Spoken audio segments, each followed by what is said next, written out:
Votre collaborateur appelle le prospect. Ici, l'objectif, c'est de fixer un rendez-vous pour une présentation ou une rencontre approfondie qui devrait normalement capter l'intérêt initial de votre prospect. Lors de l'appel, vous allez vous trouver devant 3 situations. La première, vous avez une réponse positive. La deuxième, le prospect hésite, il ne veut pas de rendez-vous tout de suite. Et la troisième, eh bien, le prospect est absent et donc il n'y a pas de possibilité de communiquer avec lui. Voici comment l'écosystème va traiter chacune des 3 issues. Une première automation dans laquelle un email de bienvenue est envoyé avec l'heure et la date du rendez-vous. En même temps, il y a dans cet email un contenu éducatif qui permet de faire patienter votre prospect jusqu'au rendez-vous et il y a aussi un rappel et un suivi de rendez-vous qui vont se déclencher automatiquement pour pas que votre client oublie le rendez-vous. Cet appel va se déclencher 24 heures avant le rendez-vous, puis un deuxième 4 heures avant le rendez-vous. Prenons le cas où le prospect refuse l'offre. Ça l'amène à une automation qui va l'amener à une campagne personnalisée qui est adaptée à ses raisons de refus. Là, il va recevoir selon un calendrier bien déterminé des emails et si l'un d'eux capte son intérêt, il y a toujours ce lien qui l'amène sur l'agenda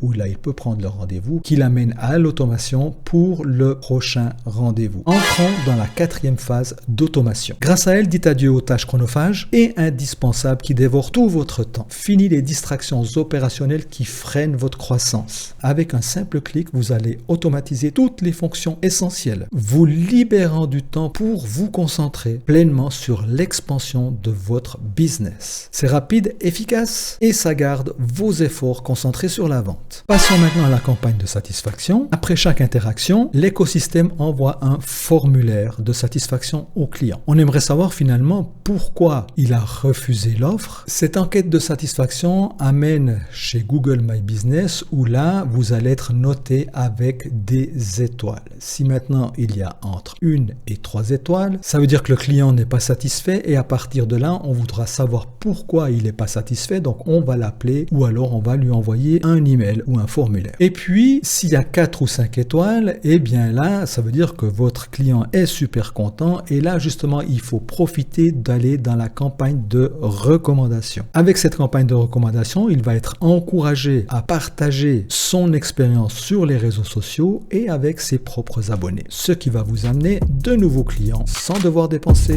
un sou.